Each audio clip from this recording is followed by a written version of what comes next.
Njengamanje ke sizongena ke manje kolunye ke udaba oluyingqayizivela uvela kakhulu la sikhuluma khona ngemisebenzi uNkulunkulu ayenzayo ekuphileni kwethu. Siyafisa ukwazi nawe baba utshela ukuthi ikuphi ongakusho nongasixoxela khona okubufakazi ngamandla kaNkulunkulu, ngamandla kaJesu Kristu ekuphileni kwakho, ngoba isambulo uJesu ayiveza kuso kumuntu nomuntu. Kwesinye isikhathi ngeke kwaba isambulo esifanayo, kodwa okubalulekile futhi okodwa, amandla kaNkulunkulu asuke ekhona, amandla kaNkulunkulu asuke evelile. Nakho nje esimanga ngakho kuba common. Mlaleli ekhaya, ngizothanda nje ukuveza egameni likaJesu ukuthi ngivela emndenini ongamazi uNkulunkulu, ngasho njalo. Bekhonza bona ngendlela bekhonza ngayo, kodwa bebengenazo, ngoba kahle kahle lento yokuthiwa ukusindiswa isambulo, ukwambulelwa ukuthi ungubani umuntu uKristu Jesu. So amagama ngithi ngisindiswe, ngisho ukuthi nginaso lesambulo sakhe, le mfihlakalo ebekade ifihliwe ezikhathini ezadlulileyo, mina ngambulelwe yona. Le mfihlakalo ingubani? InguKristu Jesu. So ngazana naye uJesu ngokuthi ashunyayelwe kimi, ngoba yona ndlela abazalwane esihlangana nayo ngoJesu, ukuthi uJesu ashunyayelwe kimi, bese ukuthi uMoya Ingcwele ayambule le ndaba egameni lenkosi uJesu. Ngambulelwa ke kulo muntu okuthiwa uKristu Jesu, okunguyena ozile ukuzosiza impilo yomuntu. Ngasindiswa, ngazana naye.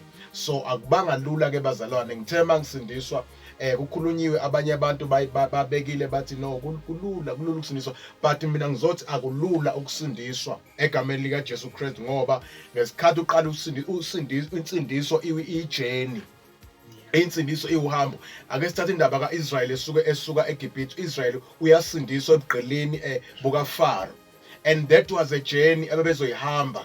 And endleleni zazikhona izimo, kwakhona ama-challenges ayevuka endleleni, kodwa kunalento uNkulunkulu bekaloku akhona ehamba nabo.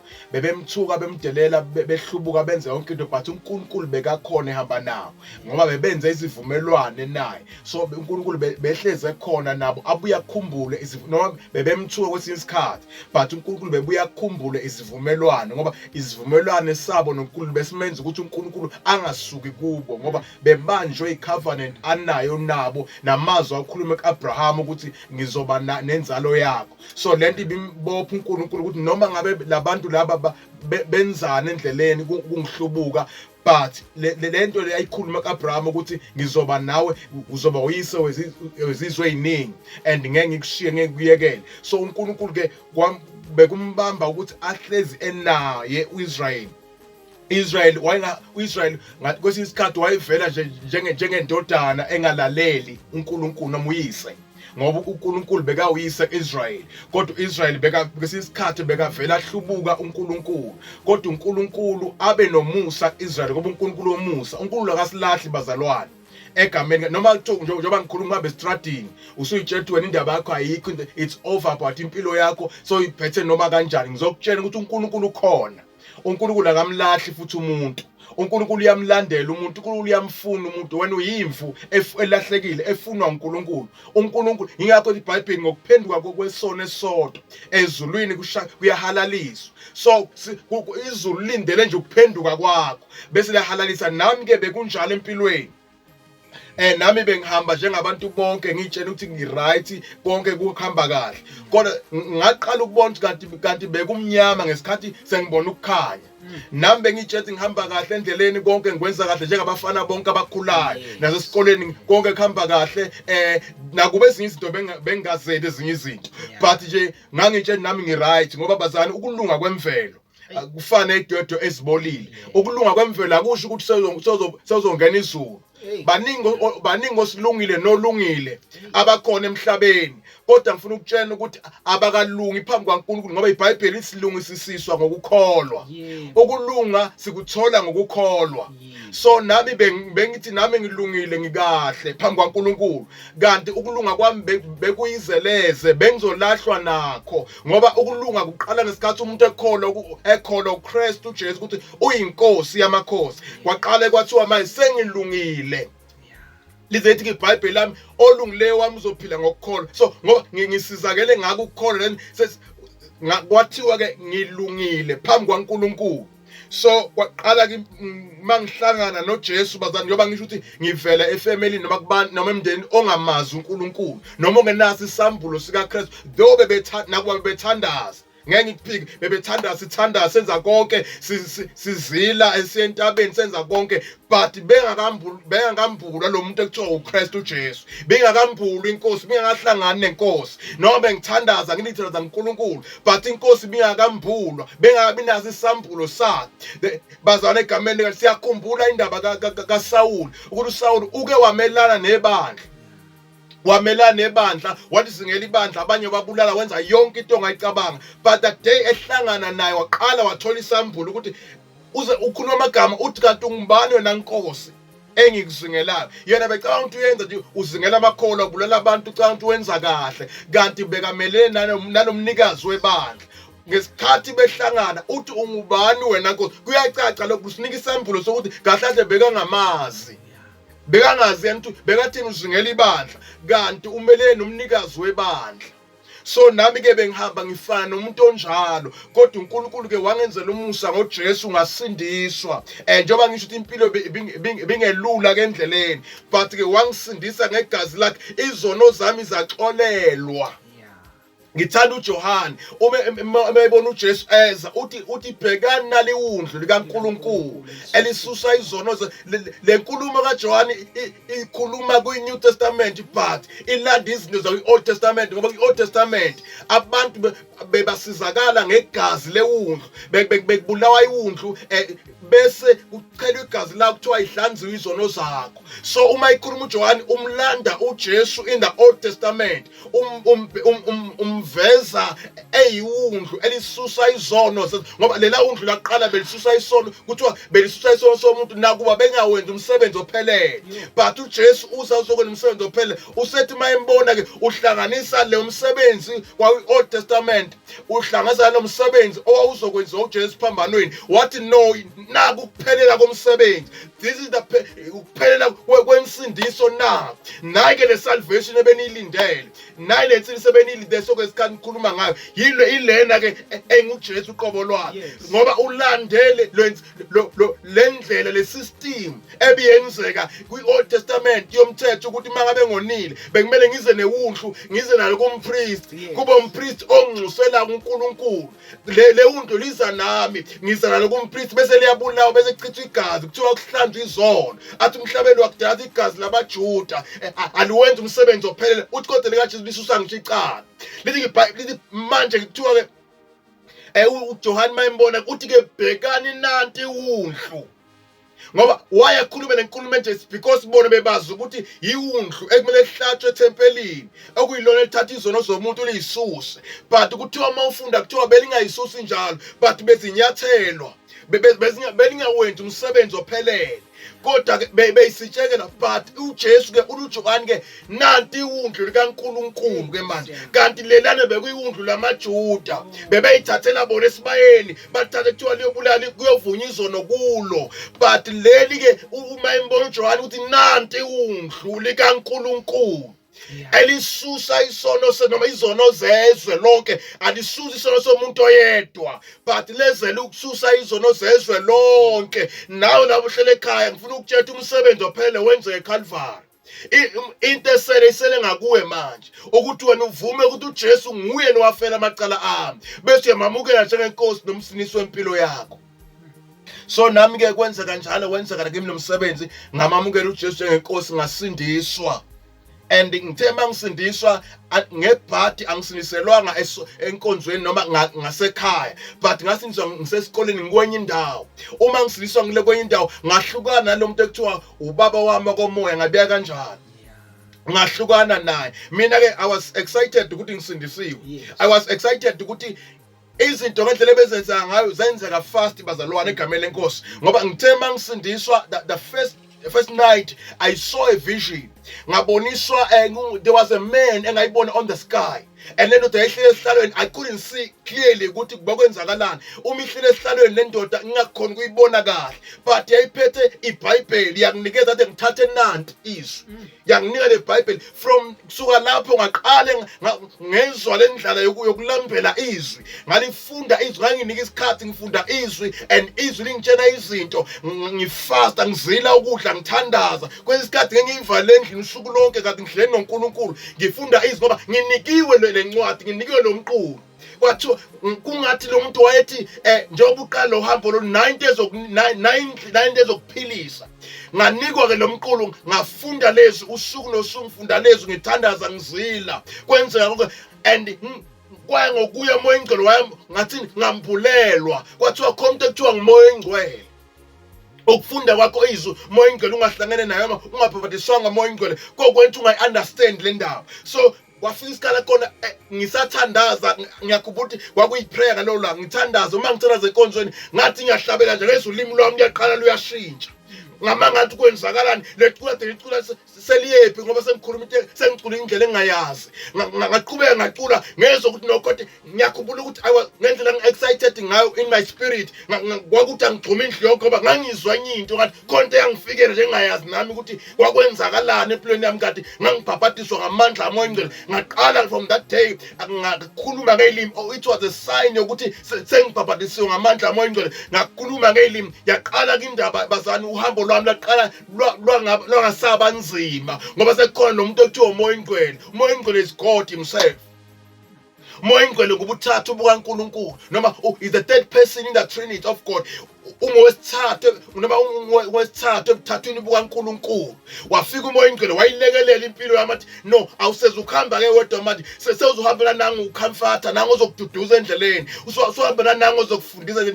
ngihamba ke nomoya ingcwele impilo yami seyigcwalisiwe ngamandla amoya ingcwele zithi noma ifika izimo ifika izimpi but umoya ingcwele beloke nami hayi ukuthi izinto azenzeka endleleni besenzeka ama-challenges abekhona ama-challenges endleleni but uNkulunkulu owakhuluma nami nokhuluma nami usuku nosuku bekangiqinisa lonke isikhathi ngiqhubeke endleleni and enye into ebengiqinisa kakhulu uNkulunkulu bekakhuluma angamvulela lethi imbono usuku nosuku angikhombise nala ngibheke khona ngoba ibalulekile lento yokwazi ukuthi ubheke iphi nohambo ngoba ngishilo ngathi ngathola uhambo ngathola umusa kaNkulunkulu uNkulunkulu wangikhombisa ukuthi ngibheke iphi so noma ifika izimo amadimoni eza but bekunalento ukuthi no sathane ngeke ungiqede la ngoba uNkulunkulu ukhulume ngaleya ndawo engibheke kuyo so noma iziphi zingaqhamuka but mina khona indawo engiyibonile la ngibheke khona so ngithi press on ngoba angafiki la uNkulunkulu akhuluma ukuthi ngiyakhona so bazane ngizosho ukuthi ikhona lento ekuthiwa insindiso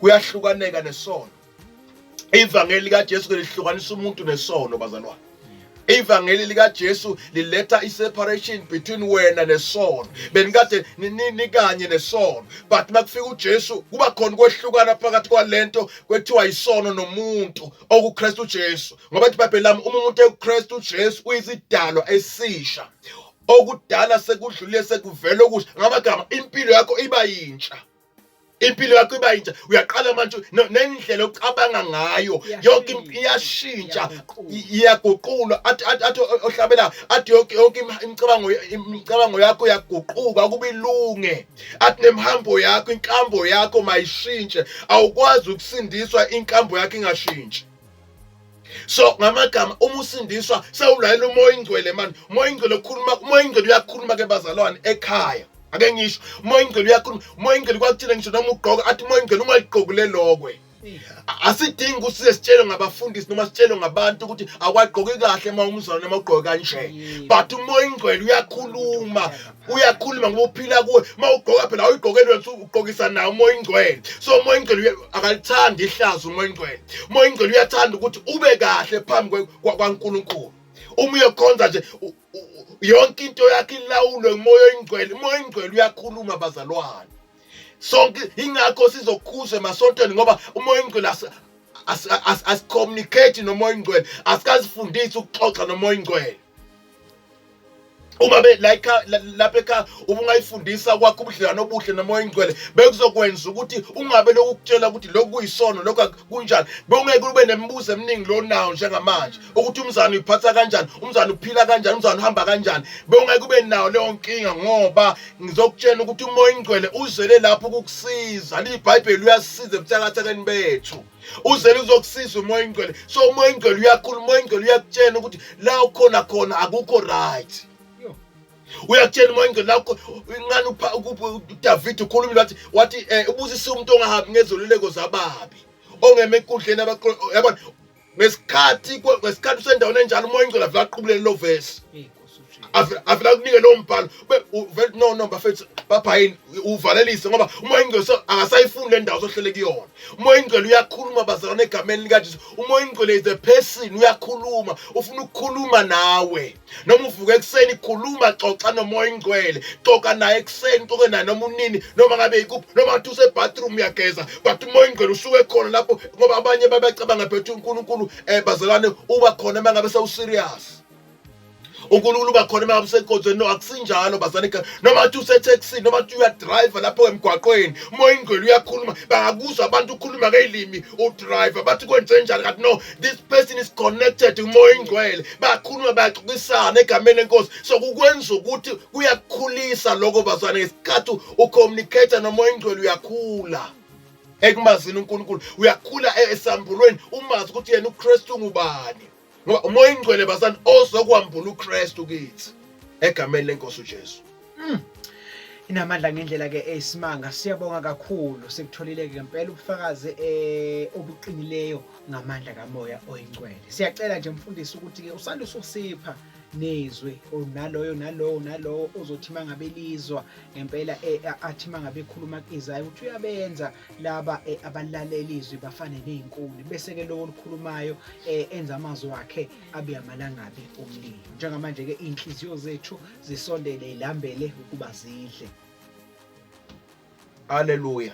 Yeah. Sibuka abazwane ngafishane egameni lenkosi incwadi kwabase-Efesi sahluko 3 incwadi ebhala umpostoli Paul bazalwane ebandleni lase-Efesi isihloko sakhe uthi uPaul umiselwe ukwambula imfihlakalo kaKristu uthi verse 1 khona ngenxa yalokho mina Paul ngisiboshwa sikaKristu Jesu ngenxa yenu nina nabezizwe la amazwi bazalwane kunywa uPaul uthi ngenxa yenu uthi ngenxa lokho mina Paul ngisiboshwa uthi ngenxa lokho mina Paul ngisiboshwa enkosini ngenxa yini ngamagama nje lezi zimpi engidlula kuzo kungenxa yenu nina abazalwane ngamagama uPaul labazalwane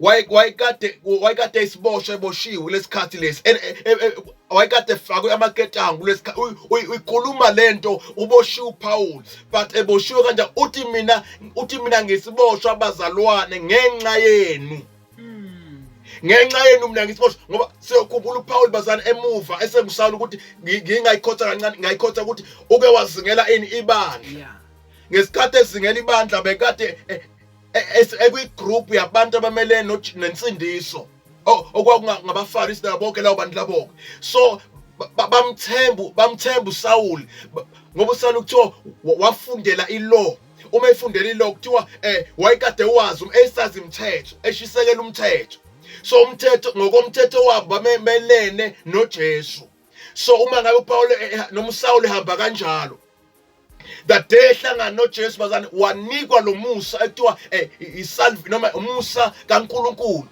wambulela ukuthi uKristu ungubani umenikezwa lo Musa okade ufihliwe kwaphakade wanikezwa lesambulo sikaKristu uJesu umenikwa lesambulo uPaul iBhayibheli lapha ngesikhathi enikwe lesambulo laba abantu ehamba nabo baqala manje bamelana naye sekuboshwa yena manje kade eqaleni uye bekade ebopha ibandla kodwa manje ngesikhathi esekhuluma ngaye manje lo esehlangene nalo Jesu esenikwe lesambulo sekuboshwa yena manje uthi njengoba ngiboshiwe kungenxa ngokuthi mina ngisindisiwe ngase ngishumela uJesu nganika uJesu so manje ngisiboshwa ngenxa yenu. Uthi verse 2 uma ngabe ke senizwile ngehlelo lomusa kaNkulunkulu engiuphiweyo ngenxa yenu ukuthi ngaziswa imfihlakalo ngesambulo njengalokhu sengaloba kafishane la sesigoqa abazasithandaza. uPaul uvezela abazalwane ukuthi ebazalwane njoba nginamakethawo ngiboshiwe ngisiboshwe kungenxa yenu. Uthangani noma nizwile ngehlelo likaNkulunkulu lo musa engawuphiwa. Uthi uPaul mina ngaphiwa umusa. Ngaphiwa umusa. Umusa ke into bazana oyithola ungayisebenzelanga. Eqaleni uPaul bekade esebenza ngenxa yomthetho ngoba kwi-Old Testament kusebenza ilaw, kuyilaw kuyasetshenziswa. But ngapha uthi mina ngiphiwa umusa kaNkulunkulu. Ayikho into engiyikhiphile ukuze kuthiwa ngisindisiwe. Ayikho into engiyikhiphile. Ngifuna ukutshela bekhanda ongasindiswanga ukuthi ayikho into okumele uyenze ukuze kuthiwa usindisiwe. Insindiso iwumusa kaNkulunkulu. Mhlambe kwezinye indawo kumele uze nemali noma uze nemali ukuze ukhululwe kulawo mageda ngoboshwe ngawo. Mhlawumbe kwezinye indawo kumele ubulala imbuzi ukuze kuthiwa uyakhulunyeka emsamo ukuze ube right empilweni. But uthi uPaul mina ngathola umusa. Uma ethi umusa wegama lento ngiyithole mahala nginikwe uNkulunkulu. Ayikho into engiyikhiphile mina Paul but kungumusa kaNkulunkulu ngoba ngisindisiwe. Uthi ke manje wangazisa lemfihlakalo. uNkulunkulu wangazisa lemfihlakalo ebikade ifihliwe yonke leminyaka. Bebekade bekhuluma ngayo but bengayiboni ngoba bingakambulwa kubo. Kodwa mina Paul ngithola isambulo ngaye. Ngoba ngiye ngasho ngathi uma ngithi ngisindisiwe ngisho ukuthi senginesambulo ngambulelwe. Ukuthi yena ungubani. Ngamagama mina sengiyamazi ukuthi ungubani. Umuntu esindiswa usuke ekuleso sigaba kuleyo dimension ukuthi no sengiyamazi mina ukuthi ungubani. Ngoba abanye bakhuluma ngaye kodwa bamazi ngoba akambulelwanga kubo. That is why I'm sorry to say this. That is why abanye uthola begaxa iphambano ngoba babambe ngamagama abakayibambi lento ukuthi no kwesisikhathi zofika ngenxa ngokuthi ngimfundisi ngiyangena emakhaya ngishumayela ukufika komunye umuzi ufica kunesithombe la uJesu ulenge khona esiphambanweni. Owami uJesu akeke esiphambanweni bazalwane. Owami uJesu wadlula esiphambanweni wasinqoba isiphambano. Yebo wanqoba nethuna. Wanqoba ithuna wanqoba konke. Lo sesiphambanweni is not lo Jesu lo engikhuluma ngaye namhlanje. Owami wehle esiphambanweni wayethuneni wadlula wanyukela ezulwini. Asisamkhonze sesiphambanweni simkhonze sinqobile isiphambano. Amen. So ile definitely icakisa uma ngabe sesiphambanweni kusho akambulwa la kuwe. Uma ngabe wakho uJesu esalenge esiphambanweni ngisho akambulwa ngoba wasinqoba isiphambano. Ngifuna sibuke iverse yokugcina bazane sithandaza egameni lenkosi. Yes Jesus. Egameni lenkosi haleluya. Ngifuna sibuke iverse lokugcina egameni likaJesu. Uthi ku verse 8 uthi okay verse 7 uthi engenziwa isikhonzi salo ngokwesipho somusa kaNkulunkulu enguphiwe ngokusebenza kwamandla akhe. Mina engimncinyane kunabo bonke abangcwele ngaphiwa lo musa wokushumayela abezizwe ivangeli lengcebo kaKristu engaphenyekiyo. Haleluya. uPaul bazane la uveza le ndaba yomusa noma ivangeli athola ukuthi uthole ngomusa. Ivangeli silithole ngomusa abazalwane. Ayikho into esiyikhulumile noma siyenzile ukuze thiwa singabantwana baNkulunkulu sisindisiwe. So konke lokho sikuthole ngomusa. Umusa kaNkulunkulu. Lo musa kaNkulunkulu bazane ngesikhathi ngisindiswa yilo musa ngangithola lo musa kaNkulunkulu oyivangeli. Ivangeli ke ivangeli bazane izindaba ezinhle. Angiphindi ivangeli izindaba ingakho mayifika uGabriel efika kuMary. Ufika uGabriel uthi uGabriel uthi ngikule ngelo uGabriel uthi ngikulethele izindaba ezinhle zokuthokoza kwabantu bonke. Uma ekhuluma about that good news, ukhuluma about uJesu uqobo lwakhe. Ngoba when we talk about the gospel, we talk about the good news, and the good news is about Jesus. So uma ngabe ngamukela uJesu ngamukela the good news bazalwane. Noma kuthiwa bekade ngilusize emphefumulweni wami, bekade kumnyama empilweni yami, bekade izinto zami nginama bad luckies, but ngamukela uJesu, I received the good news. And nginalama good news empilweni yami, ngamukele uJesu, ngamukele evangeli. Therefore there is kuhle empilweni yami, ngasho njalo bazali igama ngathi kuhle empilweni yami. Of course nginalama good news empilweni yami. Now ngiyamemezela ekhaya ukuthi nanti ivangeli, nangu uJesu, ngize with the good news, ngize neindaba ezinhle lapho ekhaya. Akunendaba noma usalala ekhaya uyacindezeleka, unama bad luckies, impilo yakho imile ayiqhubeki, but here are the good news. Ngiyamemezela indaba ezinhle ekhaya ukuthi nangu uJesu. Uma efika empilweni yomuntu, uGabriel mayememezela uthi ngikulethele indaba ezinhle zokuthokoza kwabantu bonke. Akuzukuthokoza wena Mary kuphela, but kuyothokoza abantu bonke. Indaba eyenzeka lapha eSamaria kuthiwa ngesikhathi wesifazane eseyithola indaba zakhe kuJesu, wahamba memezela eSamaria yonke, kwasizakala abantu abaningi. Ngoba le evangeli mase ngitholile akusinto ukuthi ngiyigodle kube ngeyami, but ukuthi ngiyimemezele kubantu bonke. Le ndaba ezinhle ifinyelele nakubantu bonke basindiswe. Wena osindisiwe ngifuna ukutshela ukuthi uthola indaba ezinhle. Wena owasindiswa nasi indaba ezinhle ebusuku. Noma kuthiwa mhlambe udepressed, noma ulinyaziwe, noma unjani, noma ulahliwe, but nginendaba ezinhle ebusuku. Nangu uJesu, ungamamukela ebusuku, ulapho la ukhona khona, ayishintshe impilo yakho. Nanti ivangeli uPaul athola ngomusa, nawe ngofumana lo musa ebusuku egameni lika, kungasizakala impilo yakho, kusizakala nomndeni wakhe ebusuku. Ngifuna la ukhona khona egameni lenkosi uJesu ungakathandazi, ngifuna ukuthi usho lamazwi emva kwami, Nkosi Jesu, ngiyabonga namuhla ukuthi lo musa ongaka ngiyawuthola kuwe. Ngiyabonga insindiso, sengisindisiwe. Ngiyabonga egameni lika Jesu ukuthi sengixolelwe. Baba, siyabonga egameni lika Jesu waseNazaretha. Nangumlayele ekhaya uNkulunkulu wami ongcwele, ulethelwe indaba ezinhle, ulethelwa mahala ngomusa kaNkulunkulu. Ngiyabonga Baba ukuthi somsindisile ngegazi lakho. USathane umsabisile ngento eziningi, kodwa ngiyabonga khona umusa awufumanayo manje ebusuku egameni lika Jesu waseNazaretha. Uyasizakala.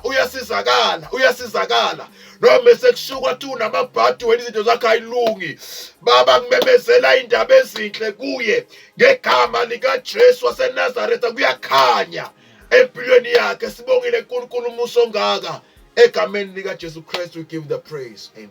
Oh Jesus. Siyabonga nje ngendlela ke eyisimanga. uNkulunkulu omuhle, uNkulunkulu othembekile, uNkulunkulu manathi ngezikhathi zonke. Noma ke izimo zishintsha, noma ke izimo ziguquka, kodwa ke yena wethembekile, umile njalo, akafani nabantu. Siyabonga kakhulu nje kumfundisi uJele ngamazwi nje uNkulunkulu ke asiwakhulumile ngaye, naye wavuma ukuthi ke abe umlomo kaSimakade. Njengamanje ke siye ngomeni, uma ngabe ke sibuya sizobe ke sesiqhubeka nohlelo